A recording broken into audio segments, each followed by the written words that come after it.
Selamat malam, selamat pagi, dan selamat siang. Perkenalkan, nama saya Ketut Gede Bagus Putri Wirawan. Saya dari kelas 2D4 ITB, NRP 211091064. Jadi pada kesempatan kali ini saya akan menjelaskan PPT yang dibuat oleh Bapak Ahmad Syauki Ahsan mengenai security pada Y2. Mungkin kita bisa langsung saja pada overview. Kita nanti akan membahas mengenai pengelolaan keamanan yang baik sangat penting untuk kelangsungan hidup sebuah aplikasi.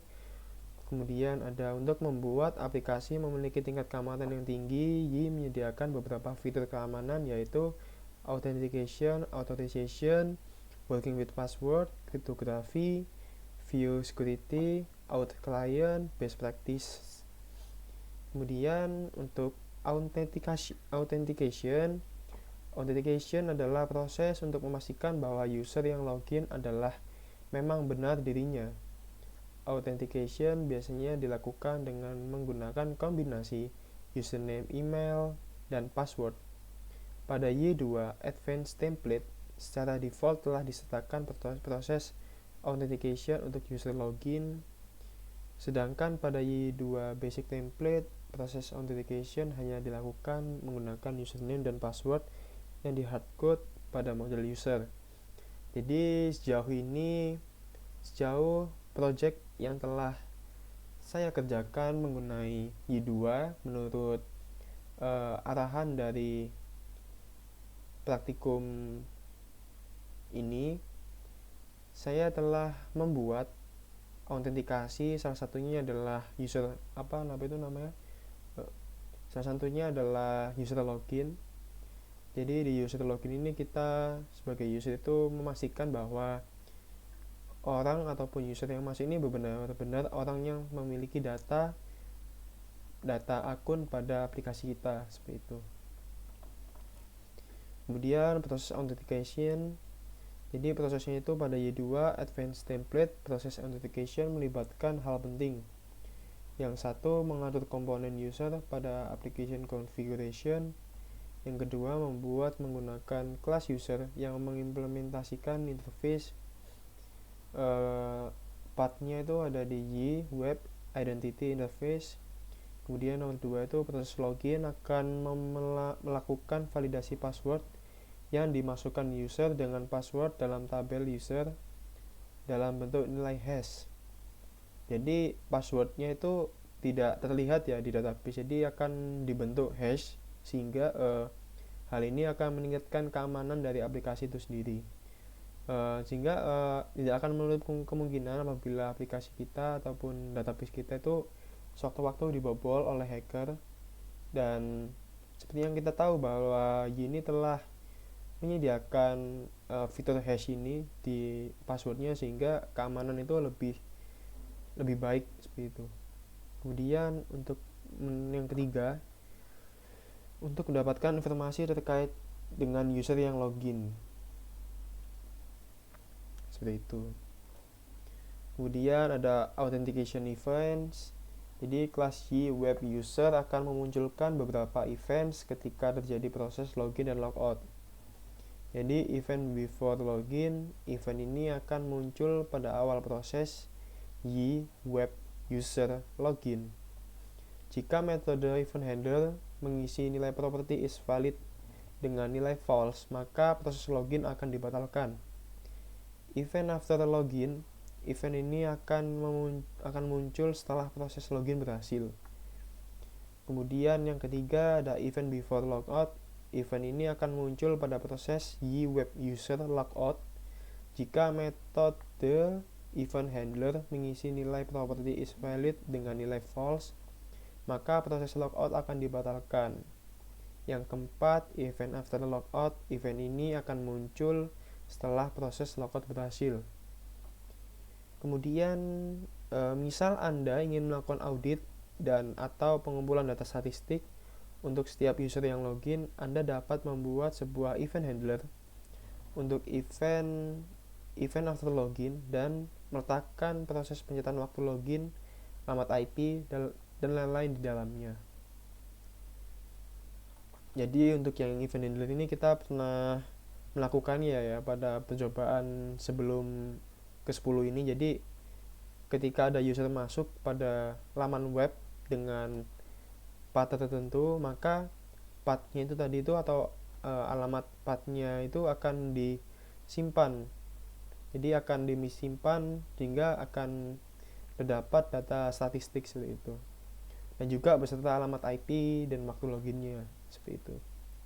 Kemudian untuk authorization, jadi authorization merupakan proses untuk memverifikasi apakah seorang user berhak untuk melakukan sesuatu. Pada Y2, authorization melibatkan komponen access control filter sama RBAC atau role based access control. Kemudian yang ketiga, kedua komponen di atas dapat berdiri sendiri dan juga bisa digabungkan untuk mendapatkan kemampuan yang lebih lengkap. Kemudian selanjutnya pembahasannya akan masuk ke ACF atau Access Control Filter. Jadi di Access Control Filter ini merupakan metode sederhana untuk proses authorization yang diimplementasikan sebagai Y Filters Access Control. ACF biasa digunakan pada controller untuk mengatur hak akses terhadap action route yang ada di dalamnya. Perhatikan script di samping property only. Jadi ini property only, berisikan action apa saja yang akan diatur di dalam hak aksesnya. Jadi kalau bisa kita lihat only ini hanya bisa melakukan login, logout, dan sign up. Kemudian property rules berisi aturan yang akan ditetapkan. Rules, ini rules. Jadi dia akan diperbolehkan untuk melakukan action login, sign up, seperti itu. Dan kemudian tanda tanya ini merupakan role spesial yang berarti semua user yang belum login. Dan add ini merupakan role spesial yang berarti semua user yang telah login. Aturan-aturan tersebut akan dievaluasi dari atas ke bawah. Kemudian ada role based access control. Role based access control atau RBAC dapat digunakan untuk pengelolaan hak akses secara lebih komprehensif. Y2 mengimplementasikan RBAC melalui komponen dari aplikasi yang bernama Auth Manager.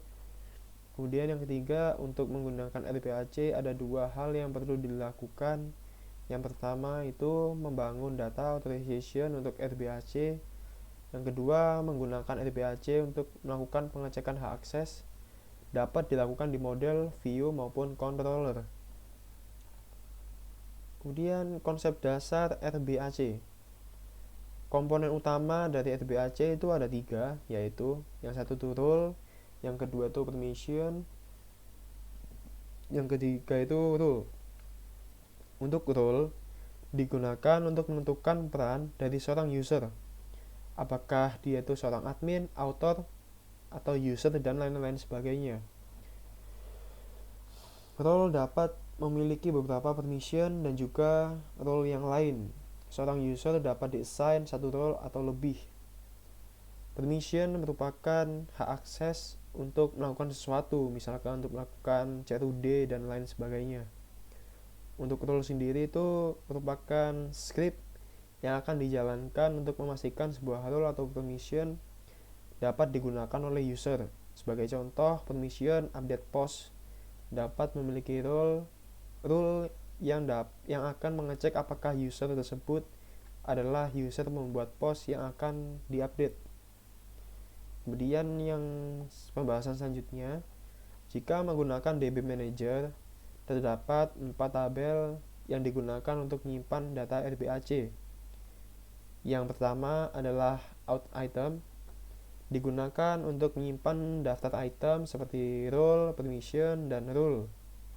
Yang kedua, out item child, yang digunakan untuk menyimpan data yang hubungannya itu merupakan data hubungan antar item. Yang ketiga ada out assignment, yang digunakan untuk menyimpan data hubungan antara user dengan role. Lalu yang terakhir atau yang keempat ada out rule, yang dimana untuk menyimpan rule permission rule. Pada gambar di samping terdapat dua user, Jane dan John, dua role, admin dan author, tiga permission, create, update, dan update on post, serta satu rule, author rule. User Jane memiliki role admin, sedangkan user John memiliki role author. Role admin memiliki permission update post dan role author. Semua yang dimiliki oleh role author juga akan dimiliki oleh role admin. Role author memiliki permission create post dan update on post. Permission update on post dikenakan role author rule. Permission update on post hanya dapat digunakan jika rule author rule bernilai true. Kemudian bekerja dengan password. Semua developer yang baik pasti tahu bahwa developer tidak boleh disimpan sebagai teks. Banyak developer yang masih percaya bahwa dengan menggunakan algoritma hashing atau MD5 atau SH1 sudah cukup aman. Namun dengan teknologi terbaru, password yang disimpan menggunakan algoritma tersebut ada kemungkinan untuk dapat diketahui dengan menggunakan brute force attack.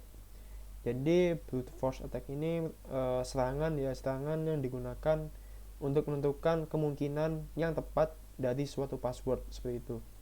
Kemudian serangan ini juga banyak didukung dengan adanya kampus data yang sangat besar yang menyimpan password MD5. Untuk meningkatkan keamanan, terdapat algoritma hashing yang lebih kuat terhadap serangan brute force attack, yaitu bcrypt. Fungsi crypt pada PHP dapat digunakan untuk mengenerate nilai hash menggunakan algoritma bcrypt. Y menyediakan helper Y app get security yang dapat digunakan untuk bekerja dengan password.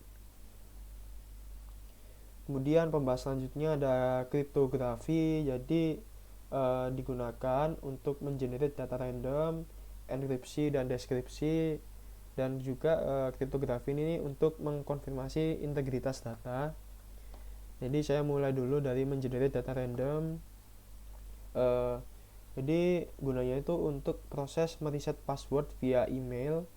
Biasanya dibutuhkan token yang disimpan ke dalam database dan juga dikirim ke user. Kemudian untuk yang enkripsi dan dekripsi, jika Anda ingin menyimpan data secara aman sehingga orang yang dapat membuka database tetap tidak dapat membacanya, data tersebut perlu dienkripsi sebelum disimpan. Mengkonfirmasi integritas data, pada kondisi tertentu ada kemungkinan Anda ingin memverifikasi sebuah data telah diubah oleh pihak lain atau tidak. Seperti itu. Kemudian untuk best practice itu basic principles, filter input dan escape output. Kemudian avoiding SQL injections, avoiding XSS, cross-site scripting, kemudian avoiding CSRF atau cross-site request forgery, kemudian avoiding file exposure, kemudian avoiding debug info dan tools at production, kemudian using secure connection over TLS. Yang terakhir adalah secure server configuration. Seperti itu. Untuk latihan sendiri, pastikan aplikasi yang telah Anda buat telah menerapkan konsep-konsep keamanan. Seperti yang telah saya jelaskan sebelumnya, bahwa di video-video saya yang sebelumnya itu telah menjelaskan bahwa user itu bisa melakukan login ya, dan otomatis loginnya itu menyimpan data username dan password, dan yang dimana ketika saya membuka database user itu, saya lihat itu passwordnya itu telah di-encrypt, sehingga untuk kemungkinan diketahui itu sangat kecil ya, meskipun ada beberapa metode yang bisa memecahkan algoritma dari misalkan MD5 encrypt seperti itu. Mungkin sekian dari video yang bisa saya sampaikan. Selebihnya mohon maaf apabila ada kesalahan kata atau kata yang kurang jelas. Saya mohon maaf karena saya juga masih belajar. Untuk selebihnya terima kasih karena telah menyaksikan video saya. Selamat malam.